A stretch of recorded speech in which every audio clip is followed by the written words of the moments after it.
Hi, everyone. This is DJ Honeyflow. I hope everyone is doing well, staying safe out there as well. And I hope you guys are doing well. It's been a little bit a minute on Twitch, but I just want to welcome also YouTube and Facebook, and of course, all the Twitchers. Good to see you guys back on the Honeyflow Talk Show. And I'm excited for this next guest. I met her about 4 years ago, and I had a good laugh because I was looking at the interview that I did 4 years ago with her, and I was like, wow, you know how you always look at yourself and you're like, wow, things were so different 4 or 5 years ago when you first started, right? So she does a podcast show, and I was on her show actually, and she also teaches. Of course, and helps a lot of female DJs out. So, salute to all the ladies this month for International Women's Month.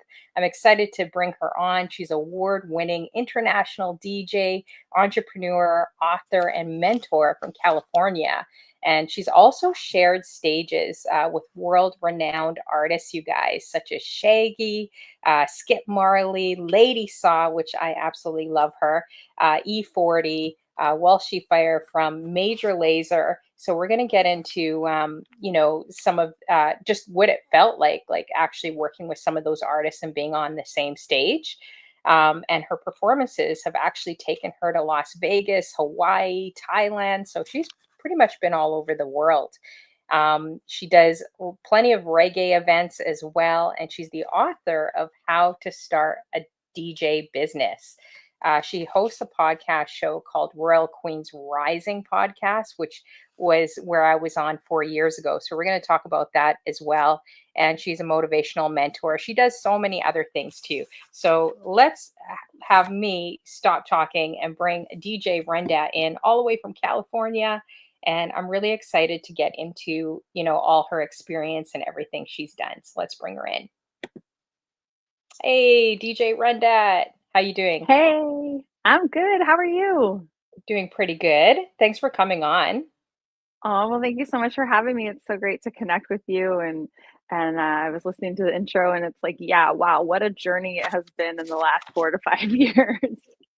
Oh yeah, for sure. You've done so much. You've done like a lot. I couldn't even fit in everything that you've done because you really have done a lot of different things.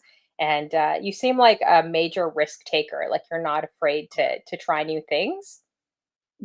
That's for sure. That is, pushing myself out of my comfort zone really is where I found a lot of success and growth. And the more I do the scary things, the more my business would grow and I would gain more courage and confidence to try new things and be that risk taker because that's really what entrepreneurship is about. And that's also what keeps life exciting. Yeah, that's so true. So going all the way back, the beginning of your journey, what inspired you to just get into music and how old were you around too?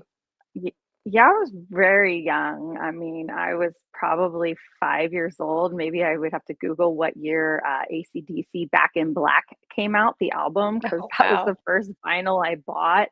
My dad had a record player, and I spent my summers with him, so I was kinda bored, there wasn't much to do, so I would play records and, my family would take us to, like, the county fair, and we'd see random artists like the Beach Boys or Willie Nelson, and then my mother was a Deadhead, so she was leaving us with grandma to go to the Grateful Dead shows, and Oh, so, wow. music was around, and I had Walkmans. I remember having my Cyndi Lauper tape. I remember I would always break my Walkmans, and my auntie was the one who would spoil me and buy me a new Walkman. And I remember 8 tracks in the car growing up, so I was always playing music and selecting music and loved music and was drawn to music. But didn't really start DJing until about 15 years ago, although I had been dreaming to DJ and had had plenty of opportunities, excuse me, even through high school, where my neighbor gave me turntables and I had started my record collection, but it never really clicked until later. Wow, that's amazing. So yeah, it's definitely never too late to start because you've done some pretty big things as well. So do you remember like say your first event that you did, your very first event and how it was for you? I can't pin it exactly. I have an idea of what it was because we started playing, down the street from my house. There was, like, an abandoned restaurant that our friend had bought, and he started throwing shows there, like Stephen Marley came there, Kanan, did I say that right? And, like, Cali and just mostly we have a lot of reggae here in Northern California, so we started throwing these, like, weekly house parties. They were just open to the public, but it was more of a house party vibe. Like I said, it was, like, kind of an abandoned, torn apart restaurant, and so I started playing there and, really just experimenting. So I really just threw myself right into playing for a crowd, and it grew from there. Wow. So, do you have you collected, like, do you have any of those 8 tracks or vinyls or even cassette tapes, your Walkman, like, Yeah. from the 90s or Yeah. anything that you collected? Yeah, so I have, like, definitely still have, like, my Madonna records because that's what I bought next. So, like a Virgin and, a couple other ones, and then I have a nice collection of dance hall 45s from the early 2000s from Jamaica. Oh, nice. And, when I was 18, I actually went to Jamaica for the first time and ended up getting robbed at knife point trying to buy Oh, records in Montego Bay. that's And crazy. it was totally crazy. We were set up. I went with 2 guy friends thinking that was the safe way to go. I really wanted to bring my mother, but I went with 2 guy friends and things didn't turn out the way I thought they would. And I was kind of following them because I wasn't gonna just be alone and go into downtown Montego Bay to get records. So yeah, long story short, I ended up getting robbed at knife point. Oh Thankfully, my it was not gosh. pulled on my throat. It was on my stomach because that would have been Oh, a little more intense. But they let us go eventually. And I did go back to Jamaica 2 more times since then, but like I never bought records there. So I still have 45s. They were gifted to me and some of them I bought. Definitely have like Lady Saw, Bossman, and like some other like No Long Talking, one of my favorite Lady Saw songs. So I have a collection, and the last record I bought was Coffee.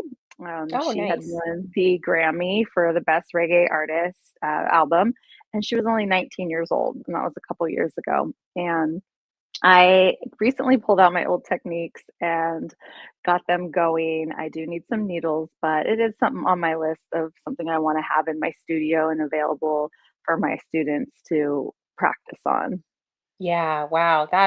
Yeah, that's such a crazy story. And that's awesome that you decided to go back, because something that traumatic. I don't know if I'd, want to go back, but you could tell that reggae is like in your blood, like you love, the music. So, do you ever have people surprised when they look at you? Because I know when I don't know if you know who DJ J Online is. I interviewed him years ago, but he's the number one distributor in the world that does like reggae edits.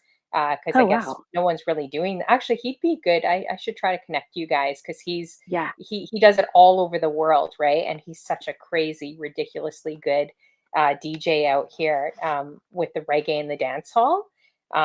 So, but he told me he has a lot of people underestimate him. He's a white guy, bigger guy. They look at him and they're like, oh, what do you know? Like, what do you know about reggae? What do you know about dance hall, right? And sometimes these Mhm. guys getting booed until they actually play, and then people are blown away. So do you ever have anyone look at you and underestimate you and be like, ah, what do you know? Like, what do you know about our music? It's happened before. I have had people try to challenge me of like, kind of like, well, do you know about this artist? And I'm like, yeah, and like name it 5 songs, well, do you know all this for yeah, like I know my stuff. And I also on occasion can speak some serious patois. Oh, And that's so I awesome, man. I love that. actually I don't think you could say like Michelle speak patois right now, and I can pop off in patois. But it was like last year we were at the DJ convention in Las Vegas, Mobile Entertainment Expo, and it was like late night, and we were walking through the casino, me and a couple girls, and it was around the time I think One Love had come out, and I had the movie, and I about Bob Marley, and I had watched it twice. I had gone with my girlfriends, and then I took my kids, and so like when I'm around it, I can pick it up like when I used to sell clothing at festivals and have Jamaicans to the left of me, to the right of me selling stuff, by the end of the weekend, like, my accent is pretty good. And so back to Vegas, we were walking through the casino, and this Jamaican man starts saying something not appropriate to my friend, and I just popped off on him on patois and, like, defended her, and he was freaking out. He was like, "Whoa, girl, where are you from?" I'm like, "I'm Rundat. You don't know about DJ Rundat? Like, look me up, bro. Google me." Like, so, sometimes, yes, I have surprised people, and definitely, like, opening up for a lot of reggae artists.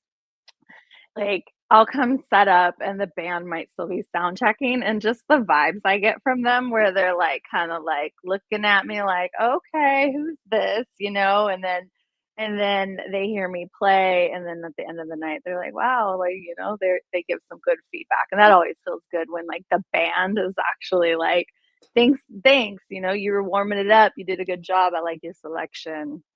Yeah, that's awesome. I love that. I love that. And I love surprising people because people do underestimate you a lot. I don't know. I kind of feel like females get it a lot more than the guys do in this industry. I don't know if you feel the same way. I feel that way. So there's a lot more pressure, like not on only your performance, but like the way you look, your outfit, how you carry yourself. Like there's just so much more pressure, I feel, and people are always watching. But I love Yeah. surprising. How do you feel about that? Do you feel that, or do you or not feel that I or get mean, that?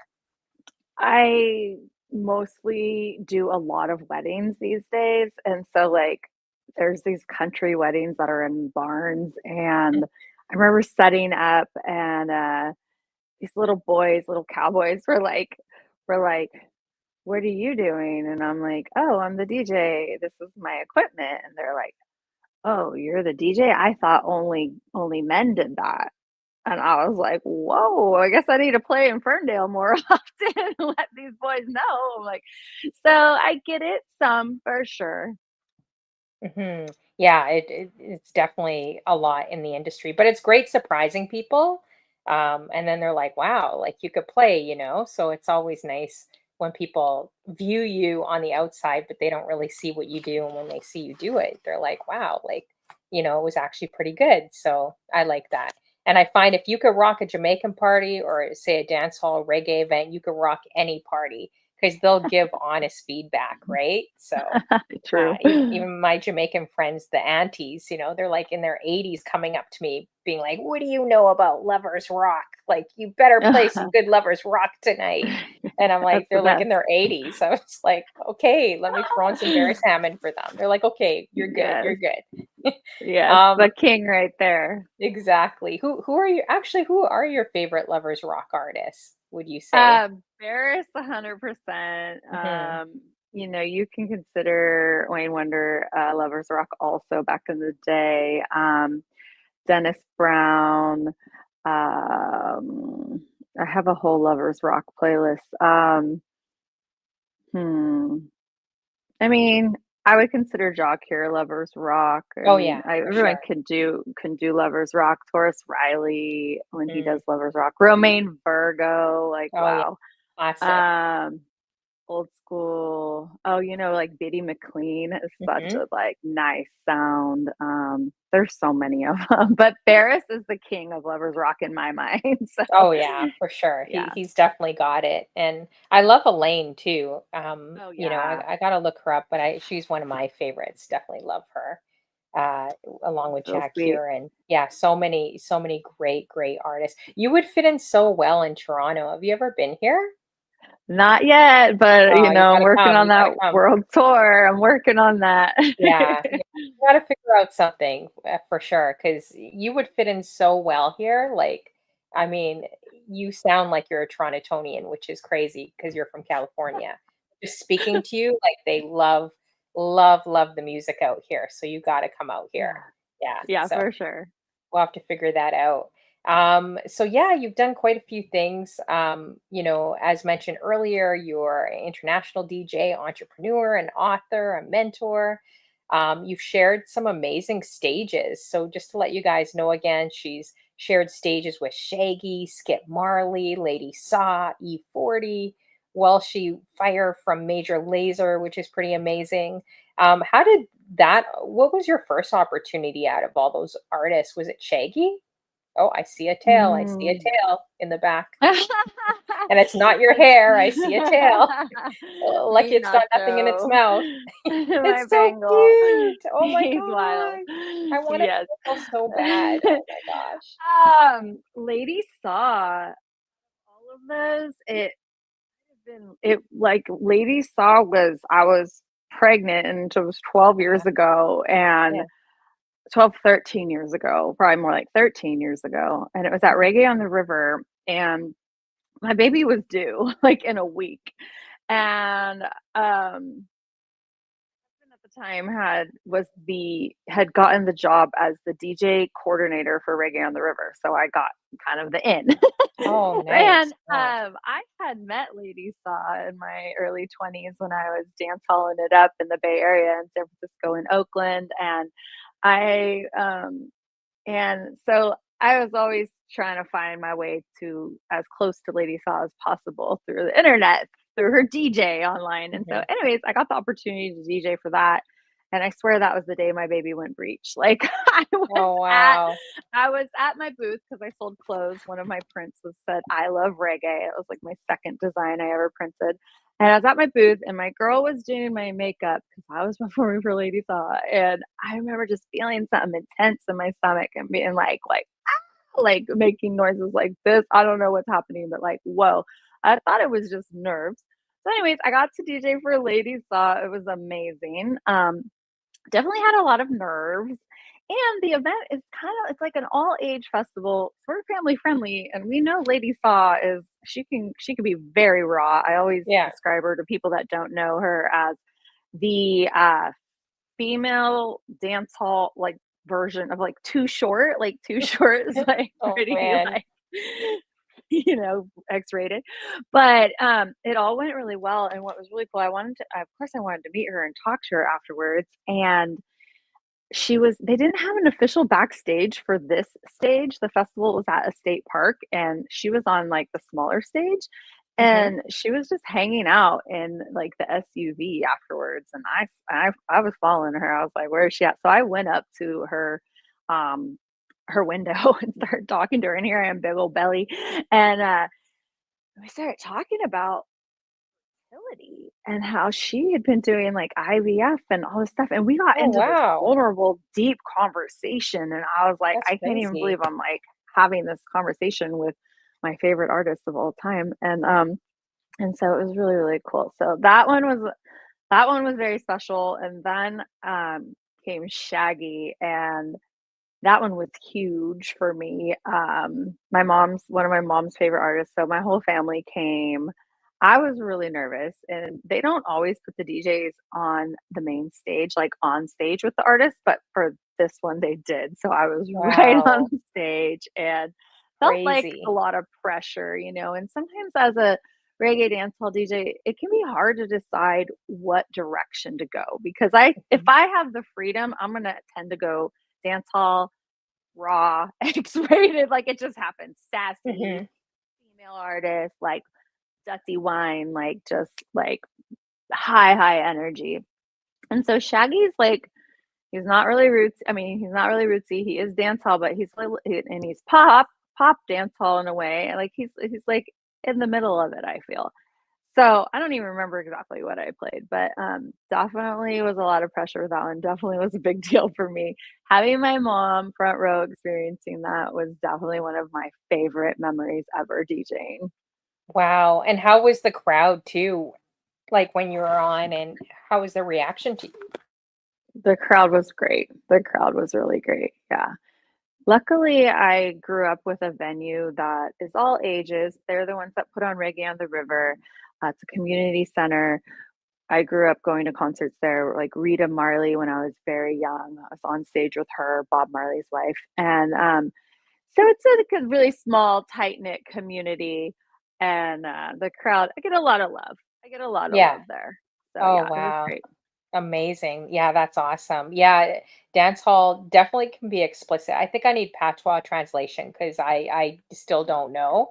I'm playing stuff here and there, and my Jamaican friends are calling me up. Like, what are you doing? You can't be playing that. You know what that is? I'm like, I don't know. It's played on the radio. It sounds okay, but I definitely need some patois translation for sure. Lady Mhm. Saw too. I heard that she became a minister, which I was like, what? So I'm gonna check out her stuff. I'm very curious to see her speaking. To me, I think that's incredible. Like such a massive change in her life, like going from, you Oh, know, yeah.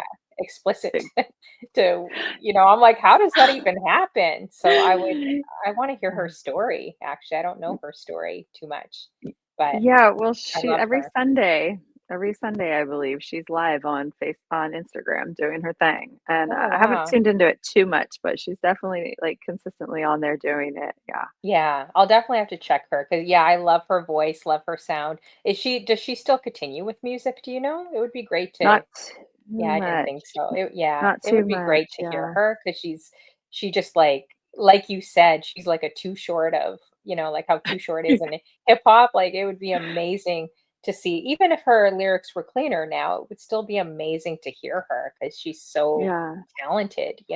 So Yeah, she yeah. may have put out a gospel album. I'm not 100% sure. Yeah. Okay. All right. So yeah, so Shaggy and did you get a chance to interact with any of the other guys? I know Shaggy's really big, probably has his whole entourage, or Skip Um, Marley or any of those watch guys. E40. So, watch one second. Milani, his nose, the kitty. Careful. My cat was killing things this morning, and now my daughter's like in my cat's face, so I had to give her the warning. Oh Um, no. So you let so your cat can go outside, eh? Do you let it outside, I guess, or he has two? a cat window. Oh Mhm. wow. Okay. Huh. I don't know. So Shaggy, 10, 11 years ago, I went on the first ever Welcome to Jamrock cruise put on by Damian Marley, and it was Shaggy's birthday. And it was 90s night, 90s dance hall night. And Shaggy had performed that night, and I went and took a nap. And I woke up and it was like 3 in the morning and I could hear the 90s dance hall happening below me. So I went to the bathroom and I looked in the mirror and I was like, oh, I still look pretty good. So I went downstairs to the party and it was raging. And then I went out to the deck and there was Shaggy and a couple of the Marleys. I can't remember exactly which ones. And they were all goofing off and like Shaggy was drunk and like I was like, somebody needs to put a life jacket on Shaggy. I don't want to fall off the boat. And like that Oh was about gosh. the closest interaction I really had. But they're pretty in and out, some of those bigger artists, and sometimes I try harder to meet them, and sometimes it's easier, but sometimes I just let it be. And with Skip Marley, that was one of the more recent shows I did a couple years ago with Stephen Marley and Skip Marley, and I didn't have an opportunity to meet him then, but definitely have hung out, and met Stephen Marley, Damian Marley plenty of times, Julian Marley, Kaimani Marley. Even one of my friends got Kaimani Marley's autograph tattooed on her. It was really kind of funny. We were young, but with those particular artists, I have didn't try too hard. Didn't try too hard. Yeah, it's kind of a fine balance. Hey, I'm just gonna ask if there's anyone on Twitch. Let me know if I'm having problems. I think there is. It keeps kind of cutting in and out. So let me know if anyone's on Twitch, if they could see the show, because I'm noticing it keeps kind of cutting in and out and going back to zero. I don't know. A lot of weird things are happening. Twitch is twitching, guys, but we're also on Hmm. YouTube and Facebook. So we're going to keep continuing, but let me know if, because I'm noticing there's definitely something happening. But let me know if you guys are on Twitch and you guys could see the show and if it's stopping or going or freezing. That'd be great. We got DJ Electra in the building on YouTube. Good to see you. Thanks for coming through as well, and all the lurkers too, and everyone on Facebook and YouTube. Good to see you guys, and Twitch. And of course, if you guys are just tuning in, we got DJ Rundat all the way from California. She's just sharing some of her amazing stories working with some of these big artists. Oh, how you doing, Kent Mister? Good to see you. Okay, you said it looks okay on my end. Yeah, on my end, it keeps cutting in and out and doing weird things. So Hmm. that's good. Thanks for letting me know. Good to see you, Kent Mister. He's actually in Cali too. Why don't Hmm. you say whereabouts you are in Cali? His house actually got burnt down in the LA fire like his whole entire house. Mm, He's a mod of wow. mine, so we are actually doing like a huge fundraiser for him. Is it Wow. uh, was that area close to you or no? I know California is so big, right? Mhm.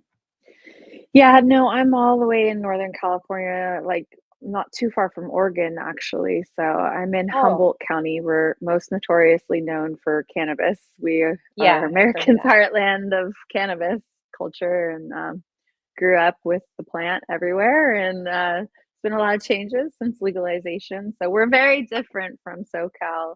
Hey, Lena Sasson. Yay, she's from Northern California too. And so, yeah, Thank we're in a whole you. nother little world up here. Oh, cool. What's your community? I think you said it was a smaller community too out there, right? Like, what's the Very population there? small. So the Yeah. town that I was living in for a good 12 years has a population of 1,000 people, and What? most Wow. of the people live off grid in the woods, and they actually literally didn't really want to be accounted for. So there's probably more people than 1,000, but the closest town was 1,000 people. And then a couple years ago, I moved further north to the college town of Arcata, and I Hmm. think our population might be 15,000. I am actually not 100% sure. But something I'm very proud of is when I was living in Garberville, the smaller town, I had a goal to hit six figures in my DJ business um, for a good 4 years, and I finally did it. And I was extremely proud because coming from a town that small, where there's like one bar Yeah, that's and huge. like not a huge population, I was able to pull it off. Yeah, congratulations to you. That's huge because I don't think people understand how hard it can be because you're doing the marketing, you're hustling, like you're doing everything as an entrepreneur. It's not just plug and play. And then a lot of these promoters want you bringing in like a large following on top of that. And even if you're doing restaurants, it's like they expect you to bring everyone in as well, along with DJing, marketing, trying to get paid for what you're worth, especially as a woman. So good for you. Kudos to you. Like that's Thank amazing. you. Um, thank you, DJ Electra. I see that comment. Yeah, Amazon. You get a two-tone hat on Amazon. So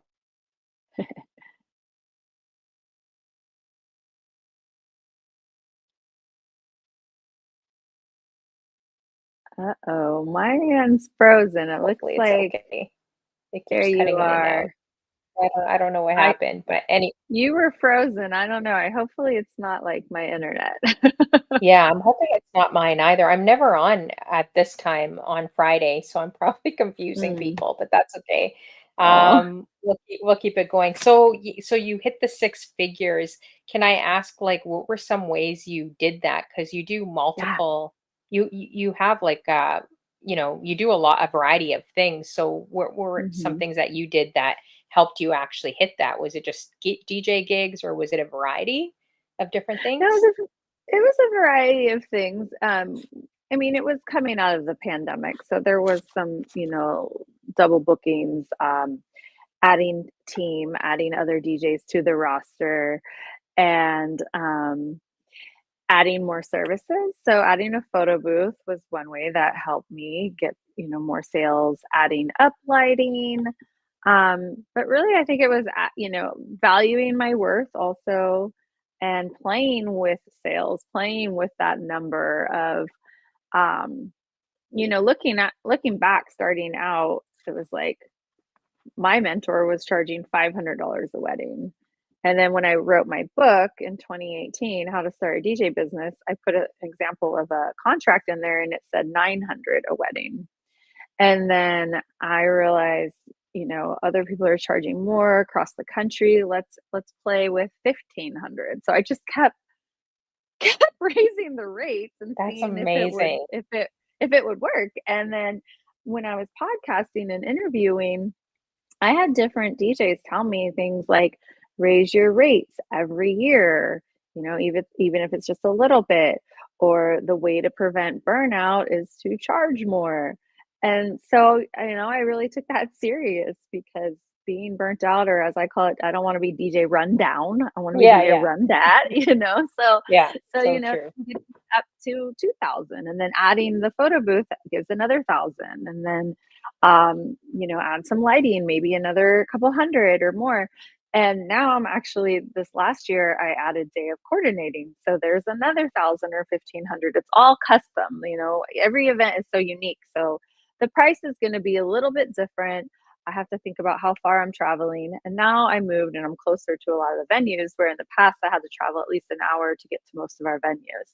And I stopped focusing on club stuff because there's not a whole lot of it, for one. Exactly. And Yeah. the late nights are hard as a mother of Mhm. two. And so I started to like tap into corporate events, which I didn't really think was a big thing in Humboldt County where we're from. Because in the past, a corporate event would be a cannabis competition, and that'd be great. I'd go play like 5 hours of like weed reggae, maybe a little hip hop. But you know, so basically expanding the types of gigs I did after writing the book too, and doing all the podcasting and going to Las Vegas and going to the DJ conventions and just really focusing on building a brand, building my name, doing bigger, better things, adding a team. That was a lot of it right there. And I'm gonna put a lot of these tips and tricks of what I did to grow into a six-figure business into my next book, which I am slowly writing right now. I'm not going to rush this one, but Yeah, I don't that's have the awesome. exact title yet, but it's something to do with making six figures, life of a boss mama, something like that. Awesome. Yeah, I was actually looking at your pricing. I was going to talk to you about that. And I'm glad you're being so open and transparent because it helps a lot of other DJs, right? Because that's what I'm trying to figure out too. I'm kind of there as well. Like you'll have a lot of DJs weddings that are on wedding wear. They're like, oh, I'll just charge 1,000 for a wedding. But I'm like, man, that's like peanuts for all the work we do, like a 15-hour day plus probably 20 hours prepping beforehand. Like it's just a lot of work, right? So then I raised it to about 1,500 and then I would have people come back, "Oh, that's too much. That's too much. I could find a cheaper DJ," right? But then I'm looking Yeah. at other people in other cities, especially other women, they're charging 2,500 and they won't bow down, like they won't budge, you know? So how do you uh what do you do when you have do you get this, have a lot of people come to you and say, "Oh, that's way too expensive." Do you just have to learn to walk away? Yeah, I did get a lot of people saying like I'm out of their budget last year in particular. Um, so one thing I do is I have other DJs that I could probably book out for less. So I do tell them, if I feel like it, I do tell them there's some flexibility if needed. Because what I have done, and I've experimented with having this on my website and not, is I on the intake form, I ask them what their budget is. So if I get someone that says $500 to $700 for their wedding, I'm like, okay. So I'll go into the call and I will tell them like what we provide, and in a way, well, first I'll ask them, what is your vision for your wedding and for your entertainment? And then I try to get as much information for them, get excited and catch their vibe on what they're wanting. And then come back and let them know, like, all right, we can totally do that. This is what we do. We can provide sound at the three locations. Oh, you're not going to have power at ceremony? No problem. We have a whole battery powered system. You could have wireless mics, no problem. Like, we're going to help you with the whole flow of your wedding. I'm the owner now. We have grown. We have other DJs also. Everyone's has lots of experience in weddings and beyond. And we're going to take care of you. And I'm going to work closely with you to curate your music. And so basically, I still get on the call with them. And then I also added on my website, if you go to the actual services page where it says weddings, I think right now it says 1800, starting at 1800. And I've experimented with it. I still experiment with it because our economy has been kind of like all over the Yeah, for place. sure.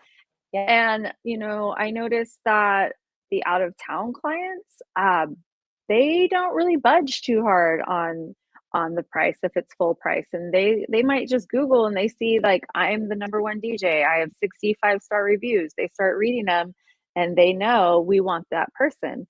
And then listening to different people speak at the DJ expos and different podcasts and hearing how other people do it, where they're like, we get on the sales call as if they already have chosen you. Like they have done their research, most likely, not all of them, but like go into the call, like they've already decided, they've already filtered through what's available and they want to get on the phone with you. So it's Yeah. still an experiment, but yeah, I mean, I usually try not to turn down any business. Hmm. But I'm getting to the point where I might change that because now that we're doing day of event coordinating, I would prefer that if they're going to have me as their DJ, like they have to have me as their coordinator almost. Like I can't give myself to another wedding without, because I need to save myself for the weddings where we're doing the full package. So it's like if you Yeah, want DJ 100. Rundat, it's an all-inclusive thing. You're going to have me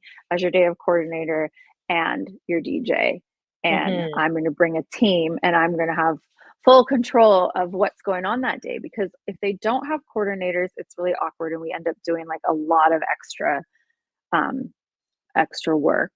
And then sometimes if they do have coordinators, they're all different. And sometimes you're waiting around like, okay, I'm waiting for this coordinator to tell me they're ready for the first dance. And sometimes you have like the bride coming up being like, so are we going to do this? Or you have other family members and it's like, oh, I was, let me talk to your coordinator. I mean, it's like, who is running this show? I want to run the whole thing. Exactly. Yeah, for sure. Yeah, and I find corporates, they don't budge. Like you give a price, they're not really heckling you. I find it's more like restaurants, stores, clubs, you know, festivals, like or just different things. But I find corporate is usually really the way to go. Like even heading downtown here, like it could take 2 hours to get into the city and unpack and repack and unload. Like it's a big huge, thing to get into downtown Toronto. So when I realized, hey, I'm doing this under $1,000, it's not really worth my time, like a Yeah. 14, 15-hour day, right?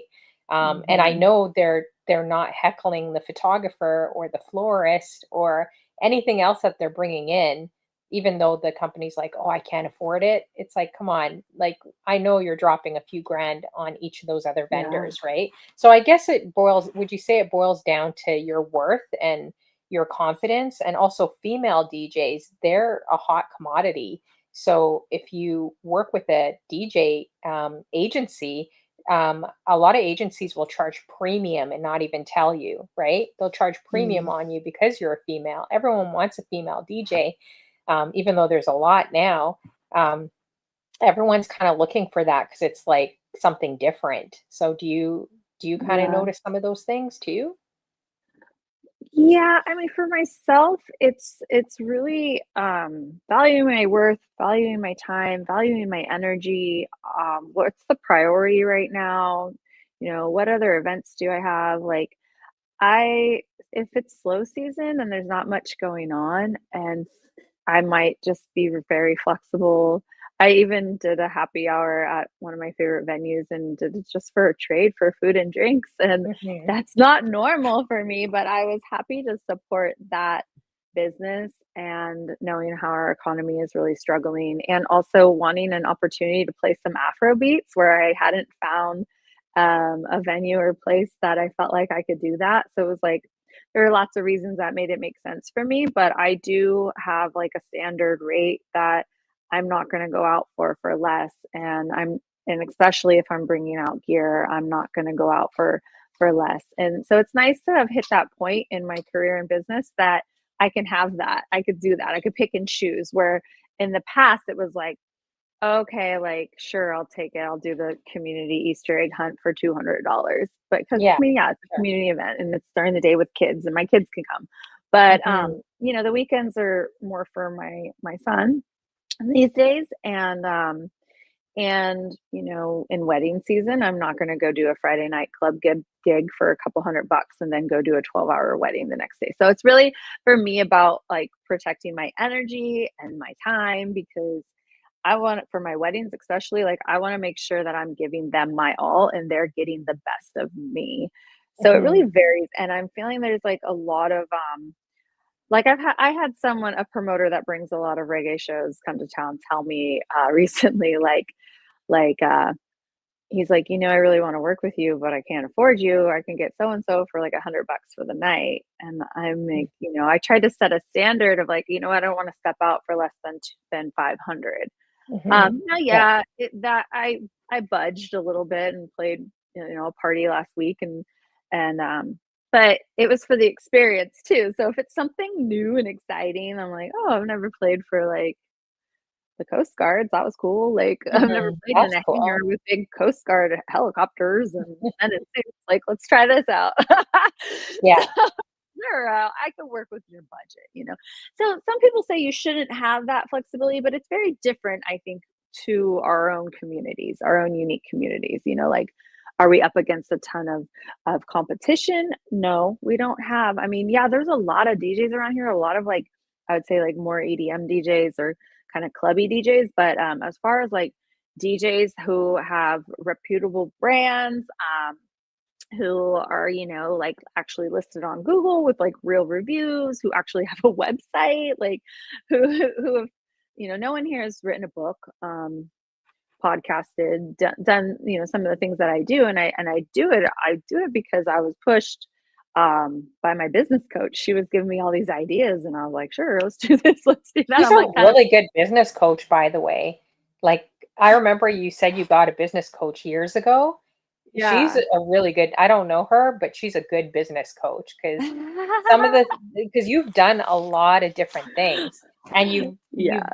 you've been successful to merge all of them together, which is amazing, So, Yeah. yeah, like her ideas and just maybe her mentioning, I don't know if she mentioned, talk about your worth and your Oh stance. Like you've yeah. done I've seen you grow, like you've grown so much since even the last 4 years, right? Like, or even Oh more yeah. years. But it's Yeah. incredible to see. Yeah. How do you Yeah, thank you. how do you balance out like motherhood too? And I was going to ask how old your kids are as well, because they were Mhm. younger. Well, they're older Yeah. now, but yeah. Yeah, so my youngest is 12 and my oldest is 21, Oh and, wow. Okay. yeah,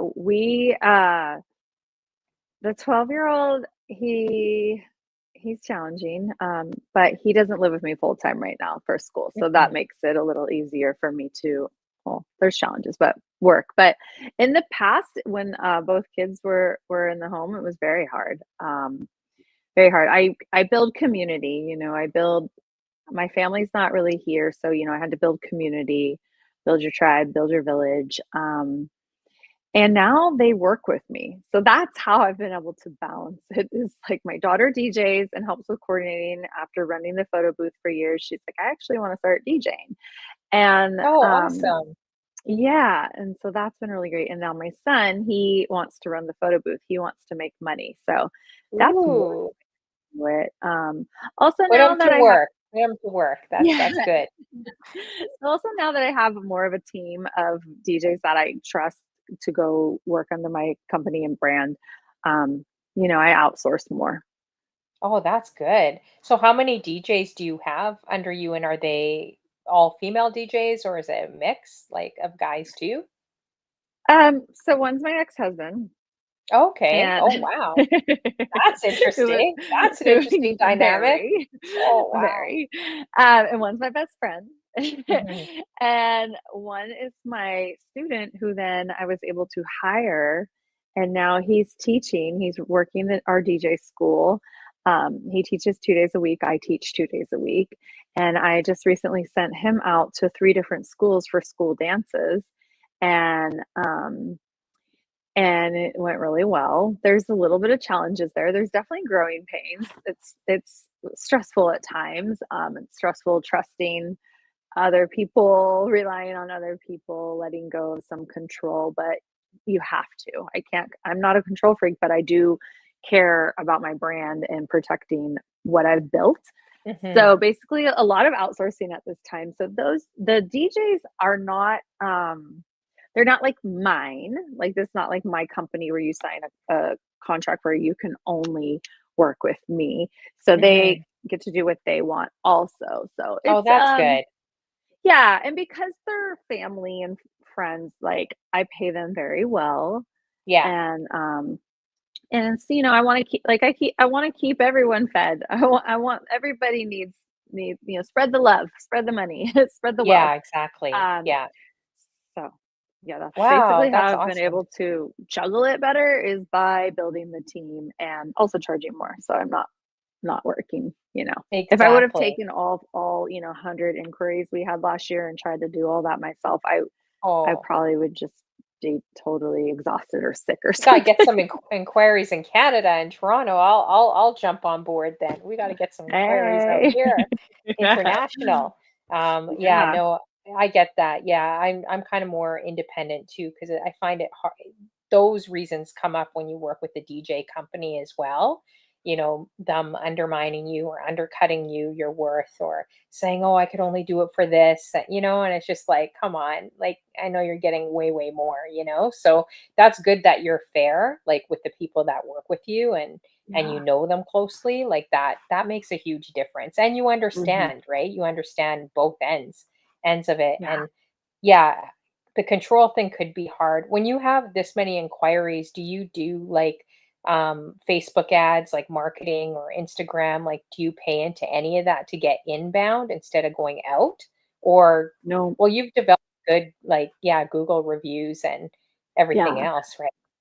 Yeah, no, so back in the past, when I was working with my business coach and it was all about taking your business online and online marketing and building an email list and building your brand. She helped me set up my website and all the things. And so in the past, I was running Facebook ads to help grow my DJ Rundat Facebook page. And then I got hacked right around 2020, and I was no longer able to access any of it. And it was pretty, I don't wanna say detrimental, but I was sad. I was like, because not only did I lose my business page that I had worked really hard to build up, but I lost my personal page that was connected to it. And that was like years of my family photos and my whole life. I mean, your social media almost becomes like your journal, your diary. Like Mhm. I I can't remember everything that happened 10 years ago. So memories are fun when they pop up. So I was running ads for different things at that time, promoting my book in 2018 and different things, but I could never get access to that account to this day. And one of Oh, the reasons was it said my name was Michelle Run That Miller. Well, my ID didn't say Run That.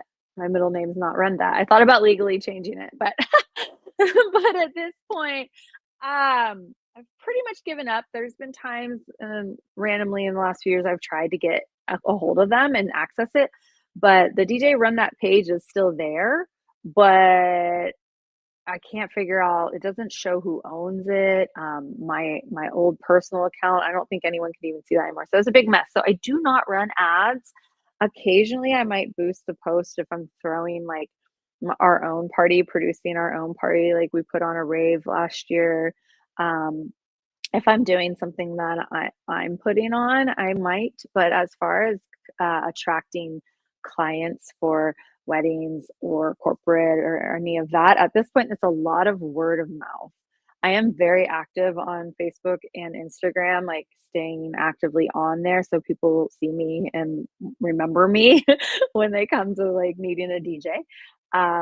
And then the Google reviews, I think go a long way, and that is something um, I don't want to say I'm like aggressive at, but like am not afraid to ask for them. mhm. Or SEO, like SEO as well. I gotta look into all that too. Yeah. I don't know Hmm. about the SEO necessarily. So to be honest, like I know that I manage my own website and I've had different people help throughout the years. One time I accidentally changed my whole theme of my WordPress and I Oh, shoot. wrecked my whole site. And I was like, "Oh, shit." So Oh, no. I went on, like, Fiverr and I found a lady and she fixed it for me. And so then recently, I was, like, looking at my website on GoDaddy and WordPress, and I'm like, "There's, like, hundreds of plugins or all these updates, and like I'm scared to like do anything without knowing what Mhm. they are, and it's telling me I'm running some older version and this and this and that. So I went back to Fiverr, found the same lady and hired her to fix it all up and update it all up. It was like $75, totally worth it. Um, I sometimes think, oh, I should redo my website, but I did freshen it up a few years ago, and I got some coaching and feedback from Joe Bunn from the DJ's Oh, Vault, nice.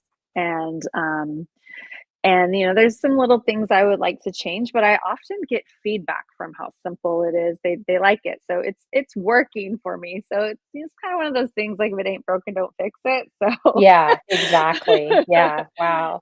So, like, don't you feel like social media is a full-time job too, just doing all of this on top of your DJing and marketing and remembering to do videos of yourself when you don't feel like it? Like, it's a lot of work, social I just media. kinda stopped. I mean, I'm Mhm, actively on mhm. there, and I feel like I'm so random on there, but that's kinda who I am. I am random Rundat. Like, one day I'll be talking about, like, That's so something with, funny. like, health, and now I'm, like, kind of obsessing about, like, investments and, like, understanding the stock market and, like, Mhm, but now I'm getting older, so I'm like, I almost wanna start a podcast called, like, "So This Is Your 40s," like, and, mhm, like, I'm just random. I'm like, here's some nature. Here's like me in Thailand. I'm like, here's me DJing. Here's yeah, like some random quote. Like, I'm just so random. So for me, it's been hard because I know about all the strategies. Like, okay, have a plan and like have themes. And these are the three core mhm, things you talk about and give value and show them your skills and like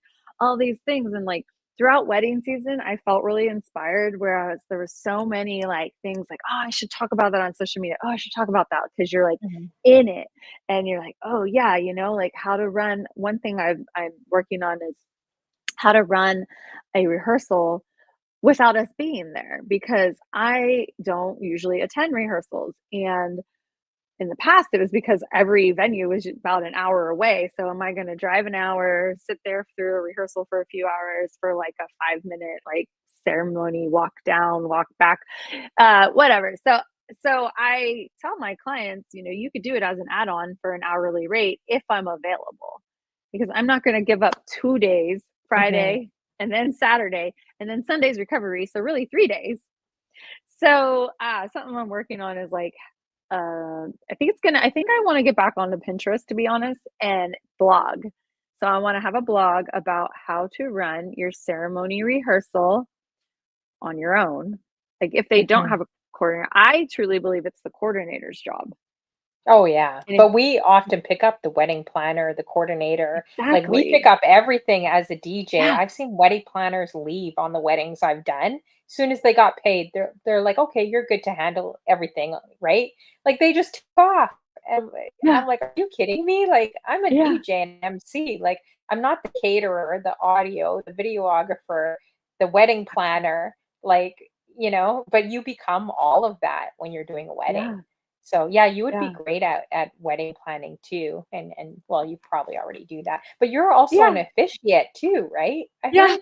yeah. Oh my goodness, what does this girl not do? Like DJ Rundat for sure. Like she's everywhere. She's also an officiate, you guys. Do you find that have you done that and DJ'd a wedding, like done all of it in one wedding? Or Yeah, no, do you try to keep it I separate? had no, I had no, it's mostly like an add-on. It's mostly for my clients. I had 2 destination, officiating gigs. One of them, I got paid $1,500 to officiate. That was, like, Oh, crazy that's because my crazy. right? And the other one was, like, closer to 800, and it was out of town, and it was, like, in the forest, and it was near a hot spring. So afterwards, I just got to go to these hot springs and, like, soak in these tubs in the woods and Nice. watch the moon. So it made I it worked out. Yeah. I should be an But officiate, man. And then I could flirt with, like, the best man, or I could scout out all the men too, the single men there, and be an officiate at the same time. I gotta look into that because they get paid really yeah, good. yeah, Wow, and it it's could be only, like like, what, half an 400. hour? Yeah, it could be quick. I mean, the thing about the Oh, officiating is it depends because my style of officiating is like an under 10-minute ceremony. I Oh, kind of have these scripts, and I want my ideal client for officiating are people that don't even really want to be on the spotlight and they just want to get it done. They just want like a short, sweet, we're married, and that's my ideal client for officiating. So when I'm DJing them, I've done it without an assistant, but I've done it with an assistant. But usually it's all like kind of happening on the phone or iPad. So the music will be Bluetooth, the script will be on the phone, preferably like a tablet, something bigger than the phone actually. And everything's just kind of right there. So it's a little nerve-wracking. It's a bit of a juggle, but it I've had success with it. yeah, you're really good with people, so I could see them Oh, liking that, you know? And you thanks. have like this free-spirited kind of personality, I feel, to you. So I think it's okay for you to go and I know coaches and other people may say no, stick to the three things if you have a DJ page, but I think people like to see also your personality, right? And I think it's okay Yeah.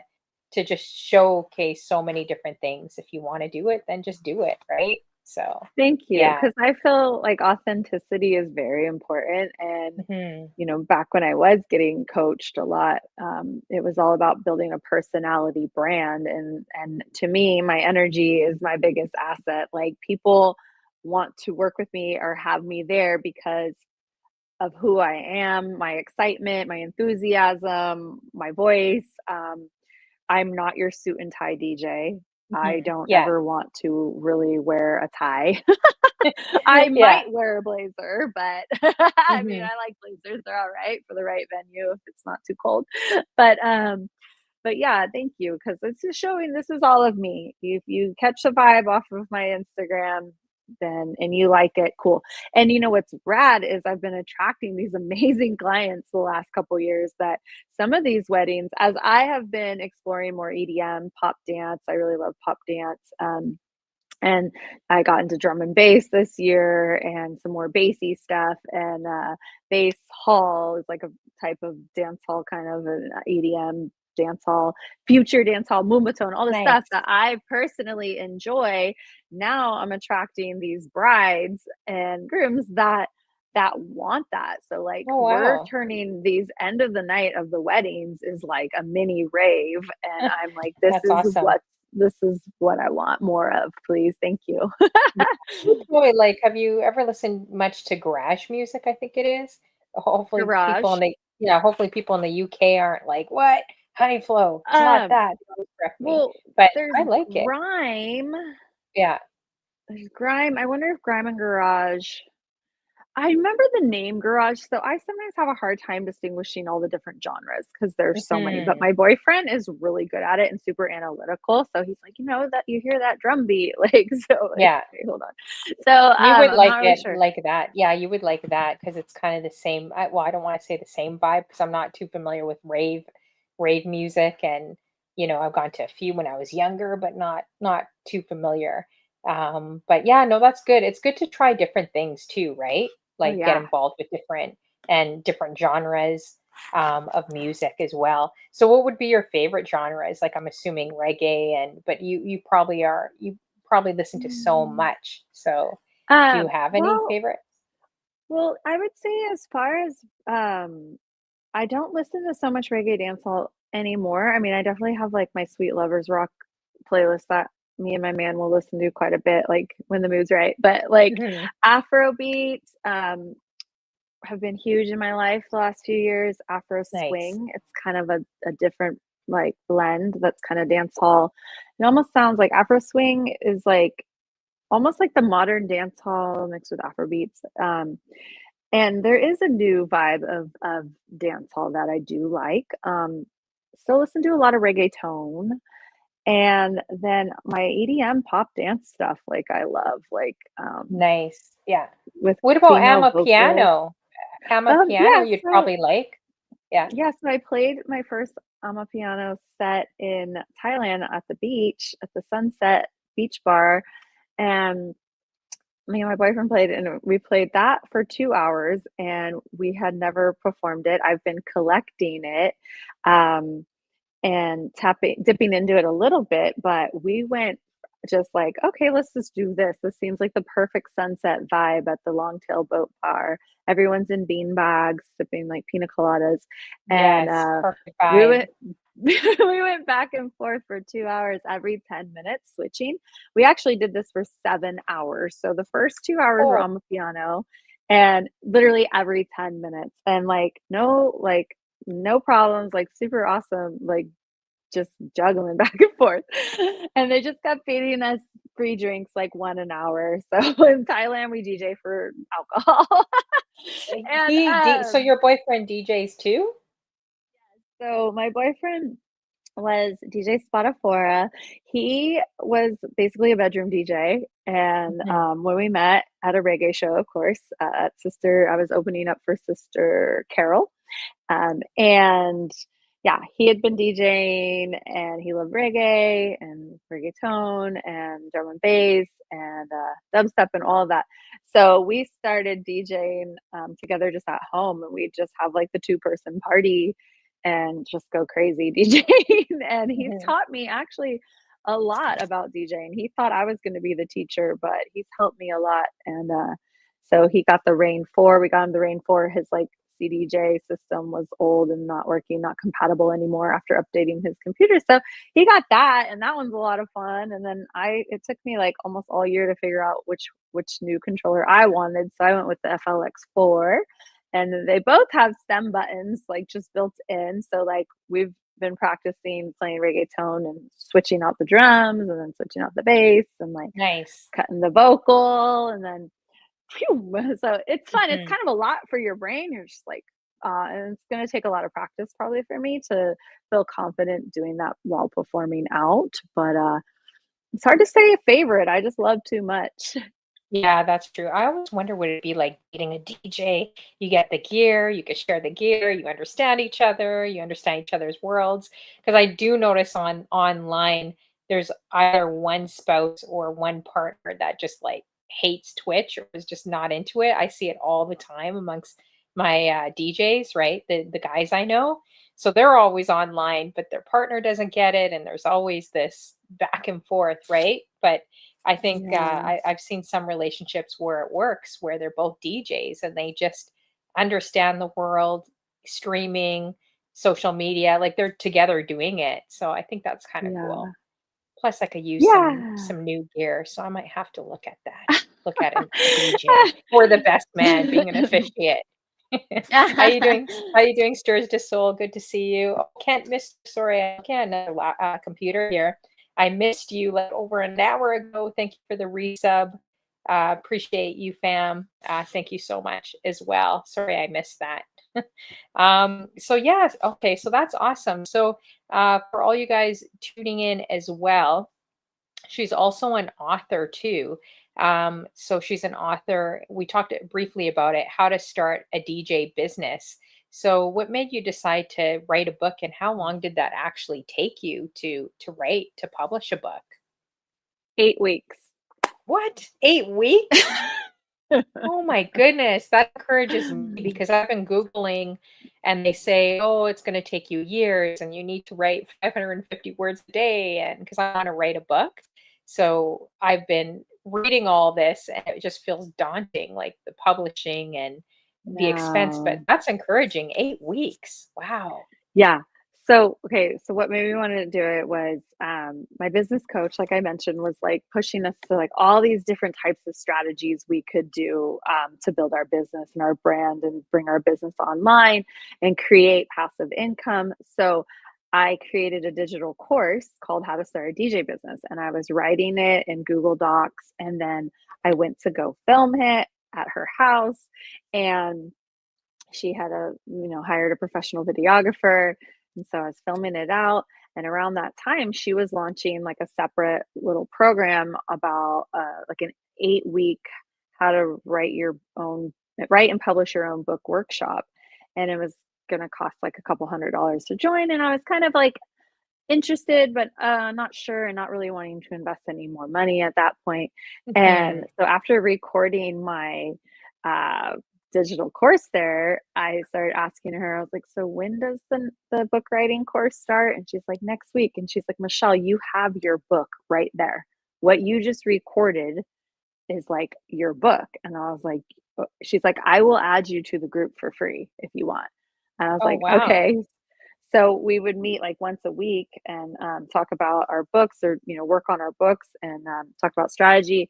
And so I continued to work on mine and I just went home and basically started writing my story on how I became a DJ because the first half of my book is more personal stuff and the second half is just very basic introductory to how to start a DJ business, gear, contracts, networking, like some very basic stuff of what I did. And and then it came to the point in the course where she's like, okay, we're going to show you how to set up KDP through Amazon, which is how we self publish our books. And we need a volunteer. And I'm like, me. And they're like, okay, so we're going to set you up. And they're doing it. And then they're like, we need a date where you're going to publish your book. And I decided January 4th. And so I had that date. So I had that deadline. And that kind of made me like have to do it in those 8 weeks. Yeah. And also, I chose that date because I knew on that date, we were all coming together, my business mastermind, for a retreat. And so all of our whole crew, all of our whole group were gonna be together for a few days. So I launched it then, and they were all very supportive and went and bought it amongst other people in my community. And I had a strategy for launching it, and I actually hit bestseller Oh, and was wow. very Nice. surprised. And Mhm. it was a wonderful experience. And looking back, I'll be honest, I'm a little embarrassed of the book. And I'm Mhm. working on writing my next one. It was rushed and it but I have to give myself credit because it takes a lot of courage to even do that. Exactly. And every single person I've interviewed, they always say that they cringe looking at their first start, right? Like even when I look at my first videos on like Twitch or TikTok, I'm like, "Oh my gosh, that's like Yes. horrendous," right? And cameras like Yeah. right here, which I hate. And, so it's kind of interesting Yeah. looking. But it's good to keep those because it makes you realize how far you've grown, right? Oh Like yeah. how far you've come. Most people would never Yeah. take the steps, right? So, Yes. and what's horrible to you is exciting for other people. Like people, we're such perfectionists in this business that sometimes we see mistakes, but other people aren't viewing us that way. So sometimes I feel like we have to be kinder, like to Oh ourselves, yeah. and just say, hey, you know what? Absolutely. It was what it was. That was my start. And people like to see that growth. You should see my Mhm. first talk show. I was cracking. I wanted to give up. I'm like, forget it. And it's been like, I think around 350 people, close to 400 people, Wow. like in 5 years. It's been incredible, right? So, but I Yeah. cringed at the first, the first show I remember, I'm like, oh, I don't want Yeah. to do this again. But, 5 years Aw. later, right? So you never I know. I feel like when I interviewed you, you wanted to do this and you were kinda just starting out and, like, yeah, if I recall, and, like, yeah, I still wanna do this on Twitch and I feel like you're doing it the right way, and I just haven't had the motivation to get back into it, Mhm. podcasting. It's been a while since I've podcasted, and I want to, but to be honest, a lot of life happened. I got divorced, I moved, my daughter moved out of the home and I started a new relationship and my mother died, which is a Oh, huge wow. those Sorry are to hear big that. that all of that is that's big stuff, and Yes, so big time. just really honoring myself, and slowing it down and not Mhm. taking on too much because I was going, doing for a very long time. Yes, And, yeah, now I'm here and I'm grateful, but I don't feel like I have to go and do and push so hard. Now it's not very much chasing, it's more attracting and receiving, and that exactly. feels great. Yeah, exactly, and sometimes striving and I mean, we're taught that in this industry, but it gets exhausting. I'm like, "I just wanna be Mhm. myself. I don't even care." Like, if a few people show up, like today, I appreciate and salute you guys for everyone coming and lurking and coming today, right? But it's like racing around, I don't know, I feel like, yeah, you need that mental break, and especially when you deal with grief and loss, you definitely need to take 100% time, just time out just to decompress because it's just it's traumatic. It's a very like Yeah. large life experience, right? So I think that's okay. And you're already doing so much. Like I don't know how much more looking at your bio you can really do. Like you've done so many things that yeah, Mm, sometimes it's good to just take a break from social media. I do that all the time, trust me. I go yeah. ghost and do my own thing all the time. Yeah. So Yeah. yeah, so that's I've good. been I've been, I was talking to one of my best friends and I was like, I just don't feel very motivated to do much. And she's like, you need someone to demotivate you because in her eyes, Mhm, I'm still very much doing, but then, I still have a lot of ideas. Like I want to do the next book. I want to do the podcasting on Twitch. I want to get back into DJing on Twitch. There's just things I want to build some more digital products. I would love to have a group of women that I coach, but it would be more. It's more. I don't know if holistic is the word, but it's like I have these friends. I call them my everything friends, and we talk mm, all the time. And a couple of them are DJs, which are great because we could. They're moms, so we could talk about parenting, we could talk about DJing, we could talk about what it's like to be a woman in this industry, we can talk about health stuff, we can talk about relationships, our everything friends, and I appreciate those people, and sometimes I think it would be great to just have like a mastermind of women um, that we could come together weekly to support each other because it's just nice to have community that we can relate to in all areas of our lives, really. And I feel like the more that I have focused on just myself, that that has really helped my business. mhm. Yeah, that's so true. I could see you doing like some self-care type of retreat, like, for the ladies, like a spa Yes. day or something just nice to, bring women together, right? And Yeah. I think that that would be awesome. But yeah, take time out. I mean, there's definitely no timestamp on grief. I know that way, way too Yeah. well. So that's actually the book that I want to create is Oh, on grief and loss. I have so wow. many great ideas for it. So I definitely want to get kickstarted on that. So that's awesome that you published a Um, book and yeah, and just take your time, right? There's just no time frame and timestamp for that. Sometimes you just need to rest. And that's hard yes. for people like I think like you as well and like me Hmm. that are like go go go like always trying to do the next thing. Yeah. But you really don't need to do the next thing. The next thing may Yeah. just be going outside and just like looking at the water and just relaxing, right? Exactly. So, Yes, that's definitely something I've been doing more of. I'm not far from the ocean, and there's lots of beaches now, and there's the redwood forest up the road. So oh, I definitely love getting that. outside more.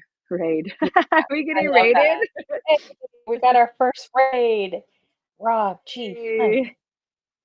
Rob G. Funk, how you doing? Thank you so much for the raid. Appreciate you.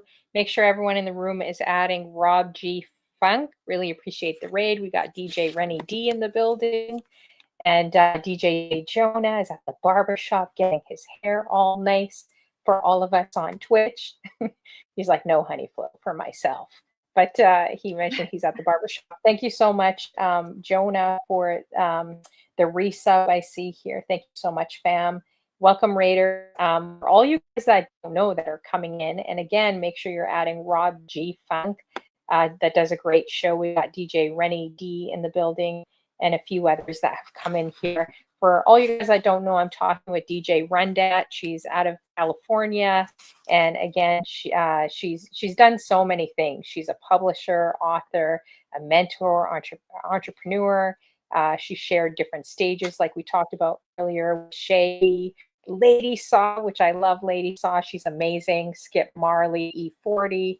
While she fired from Major Laser, and there's nothing else this girl can't do. She's like an officiate. She does weddings and corporate events, and she's just everywhere. So if you guys need to book her, she's in Northern California. She has traveled to different places like Hawaii, Thailand, to DJ Las Vegas. So if you need an international, this is your girl, DJ Rundat, as well. So also, I know you are the host of Royal Queens Rising podcast, which I love. I love the name too. Real Queens Rising podcast. What made you decide to do that podcast show too? Mhm. Well, I had been interviewing women, female DJs on Facebook Live, um, before no, right around, when I wrote the book in 2018, and, um, it was a strategy where you do these online summits where you do, like, a interview series, and, um, something I was learning from my business coach, and I did my first one, and it was just different coaches, and then I said, "I wanna do the female DJs," and I didn't have a lot of community locally, so I was building an online community, and I started interviewing the women wanting to promote the book also, and, um, and then when COVID hit, I built an online team of interns. They were from across the country, really, and they were helping me take the podcast from live on Facebook to a real podcast. So uh, it's all a journey led through my business coach. So a lot of her ideas and me being like, okay, let's do this. But I think I was yearning for community and I was wanting to learn too. Like I didn't have any mentor, like a DJ mentor. So hearing the stories of other DJs, women in particular, like how do you do things? Like how did you grow your business? Like how did you grow your brand? Like I didn't know anything. So like so basically yeah, I mean, I loved interviewing and connecting. I just love connection. I love being interviewed. I love interviewing people. I love hearing other people's experiences. That's how I really truly learn and grow, I believe. I would never thought like, oh, I should, go to a DJ expo. I didn't even know what a DJ expo was until my first interview, DJ or interviewing DJ Dana, and she had been writing for Mobile Beat magazine and going to their expo, and I had never even heard of a DJ magazine or expo. So I really enjoyed it. So I kept going, and with the pandemic being stuck at home, not really able to DJ out, I started experimenting with new things, like actually launching a real podcast on real platforms.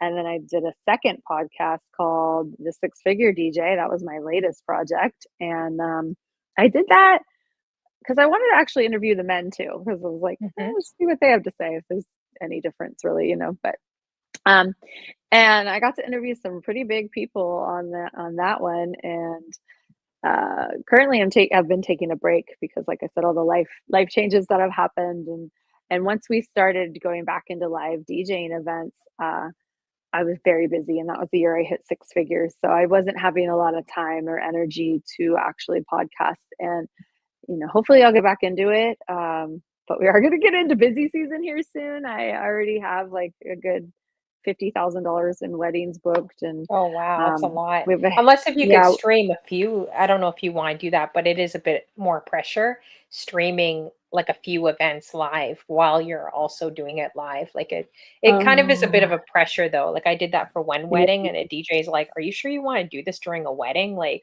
if anything crashes," but it Oh worked my god. out, like, he was ready to kill me, but, like, it Yeah. worked out pretty well, like, nothing crashed. Hmm. But you Yeah. have to kinda be careful too with it. And it's a Yeah. lot to concentrate, maybe not a wedding, but maybe a festival or a Yeah. store, or would you do live? Well, yeah, well, so, a national promoter reached out and they're like, "We wanna do a reggae EDM festival in Northern California, and we want you." And I'm like, "Oh, wow, I'm intrigued. What is reggae Nice. EDM? This sounds interesting." I'm like, "Major Lazer?" That's what came to mind. Mhm. And, so they ended up doing 2 of them here. We called them reggae raves, and the first one was a huge success. The second one was, not as big as the first one because we were up against all the Halloween events, so I think people were just really exhausted by the time our party came. Um, but at something like that, I definitely would because that's a bigger production and a with the right venue, the right internet strength, and playing something kind of unique like that. To me, I think a wedding might be a little boring, more boring. It depends, but I think like reggae rave where we have dancers and a unique style of music that people would maybe be intrigued by would be a really fun one to live stream. So I'm gonna keep that in mind when we put on one. But I did just sign a pretty big contract for a local EDM festival in July, and I'm not allowed to play anywhere for 60 days before the event and 30 days after the Oh, event wow. within a 300 Really? mile radius. Yeah. What? Well, they better pay you well if they don't expect you to work 60 days prior or after. I mean, it's That's more of crazy. the public events. So, like, Yeah. I mean, I can do my weddings and corporate and private parties, but, I mean, Okay. if something comes up, I can ask them, Mhm. and see what they think, and, that is a kind of an interesting thing for sure to feel like you're, like, locked down or Mm. restricted, but I am really excited about the event. I did play Mhm. last year, but I wasn't officially billed. It was kind of a last add-on thing, so I wasn't on the flyer. But last year, Diplo played, so it's a pretty big That's festival. huge. Yeah, that's Huge, amazing. yeah, yeah. I could see you So I getting don't. picked up by someone and just touring with them, like being like a tou Oh, if you could make that happen, or would yeah, you yeah. ever do like a cruise? I know a few DJs that I want to. got hired on to I actually Yeah. applied not for DJing, but, like a entertainment director on a cruise ship. I thought, "Oh, Yeah, you're away for 3 months, why not, try yeah, something different?" Would you ever do something yeah. like that? Oh, yeah.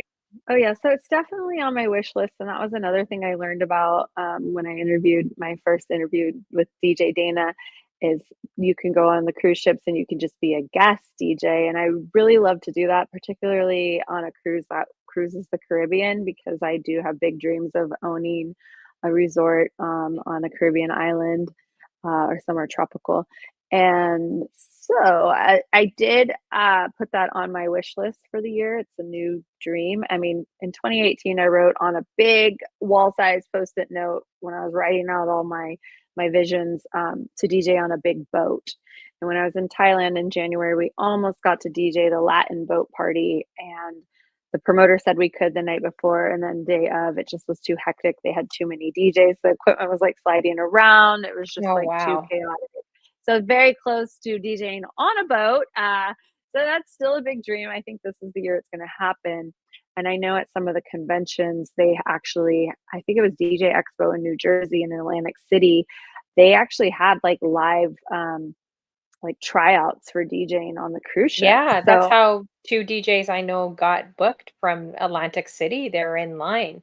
DJ Mary 808, salute to her from the Philippines. okay, She literally wow, was like, "Oh, I have my hard drive here on my laptop," and I guess the person she was with convinced her. She's like, "Oh, I don't know," but she just decided to try out. They loved her, and they booked yeah, her for Carnival. Like, it's only yes, 3-month contracts though, but I yeah, think that might not be a bad thing because you're not stuck on the boat for 6 months, right? But yeah, they work you. I went on a Caribbean cruise a couple months ago and they work you hard. I met DJ ooh, Q and like you're everywhere. You're probably playing like 4 or 5 times a day, probably more, like wow, every couple hours. yeah, They definitely work the staff yeah. there on the boats.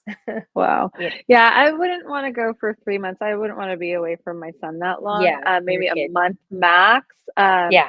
but it is definitely something that I want to experience. I mean, being on the Welcome to Jamrock Reggae cruise was so epic, like, Oh, I that'd think, be so amazing. yeah, Jamrock? I do wanna go back to that one, they sold out really quick, like, within, Mhm. I think, less than a day, they sold out, but, like, as time gets closer, there is, like, a Facebook group that people are selling their cabins, so, I think that one's gonna happen in October. I mean, it would just be nice to go on that cruise again, and then, yeah, maybe DJ It's on very that, get lucky. expensive. Isn't it really expensive, the Jamrock? And I think Tom Joyner, the one with all the celebrities, like, isn't it like Uh, thousands and thousands of dollars, like crazy mm, expensive? mm-mm. No? No, it flies Oh, out of, I mean, you go, the port is in, Florida, so that would be an expensive part for me to get over to mhm. Florida, but I wanna say that, I mean, I think you might need 2 people, so it might be about 2,500 for 2 people. Oh, actually, that's not bad. I thought it was like 7 or $8,000 or something ridiculous. Mm-mm. Those cruise. Okay, I'm gonna have to keep my eyes open then, because Yeah, Jamrock, I would love to. That would be an experience. So yeah, yeah, keep me posted if you're ever there too, or if yeah, I you will. plan on going there. But I know we're almost wrapping up here. Do you have a few more minutes, or you probably have to Yeah, get going, or my you're one good? AirPod died, but I'm Oh good. shoot. Oh, you're okay. If the other one Okay. dies, we're gonna have to but yeah, I mean, there's one more thing I would love to talk about, Hmm. um, my DJ school. So, unexpectedly, I met a student at one of the school dances, and my friend's a teacher there. And she's like, Michelle, I want you to meet Bryce. His dream is to be a DJ if you're ever needing any assistance or an internship. And I was like, yeah, for sure. So, Hmm. fast forward 2 years later, we have a DJ school. We're mostly focused on teaching people with special needs. Hmm. And he now works for me and does a lot of the teaching and is doing live events for me. And it has been one of the coolest, most rewarding, special things I've ever experienced, giving back and giving these students an opportunity to learn how to DJ and to actually get out and perform. And I even have a blind student. I have a student who can only use one hand. And so I just wanted to share that because there's opportunities that you might not ever think of Wow. until maybe you're tuning in today and you hear this. And so sky's the limit. Get out there. Don't be afraid to try something new. Hmm. I love that. That's so awesome. Um, yeah, that's so great. I saw a video with that too, with you working with special needs Audio, students, and they're so cute. Like default they're so. Mac. Okay. Oh, you there? Oh, I'm here. Can you hear me? Okay, I hear you now. Yeah, yeah. Good. They're so excited. I noticed when I was watching that video, like you could just see their faces light up. So you're not only teaching them DJing, you're like literally lives, which is so beautiful, And as a DJ, I would have never thought, okay, going maybe that route too. So I think by mentioning that is a great thing because it shows that you can think outside the box. It doesn't have to be this box like clubs, weddings, corporate, right? But also giving back and helping. So how are the students with you as well? Do you find is it kind of challenging working with students, like teaching them how to DJ with special needs, or do you find them Yeah. easy, like it's easy Yeah. for them to? They definitely, there's been some challenges for me because I didn't know a lot about special needs and I still don't necessarily know like a lot about them. So it's interesting. It's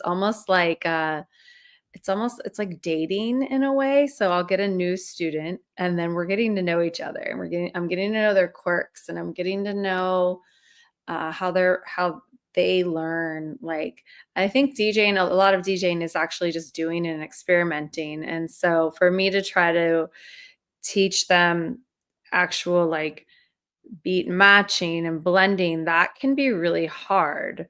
Like, because you can repeatedly tell them and show them. And we watch a lot of videos on YouTube. Plus, I bring in guest teachers because everyone does it differently. Like, I was taught to count 4, 3, 2, 1, 3, 3, 2, 1. I can't even count like that to me. So when I was doing the Brandon Ragosa Evolved DJs, now called Dangerous DJs online course, that's kind of a part of the Crate Hacker DJ Vault community that I was working for. I was tuning into these videos about beat matching and mixing, and he counts 1 and 2 and 3 and 4. And to me, that made so much more sense. So you go on YouTube and you watch beat matching, mixing, phrasing videos, and everyone says it differently. So for me, it took me a long time to actually understand that. And I was very embarrassed about it. And now I get it more than ever. And so to actually teach by actually becoming the teacher helped me become a better DJ. And so sometimes, we'll repetitively go over these things and it just doesn't seem to be clicking with them. And so I've brought in other DJs who are producers, who are in bands, who have more skills than me to also work with them. and also my Mhm. boyfriend and I have come up with a system that he really came up with of helping really programming our sets with the cue points and labeling and color coding. So we know, because if you're looking at your library of 50,000 songs, which I try not to keep that many on my computer, more like 5, but when you're in the middle of wedding season and you've been adding everyone's music and you've been doing all these Mhm. events October and you go to perform an open format set and you're like, what is all Oh, this? yeah. So 100%.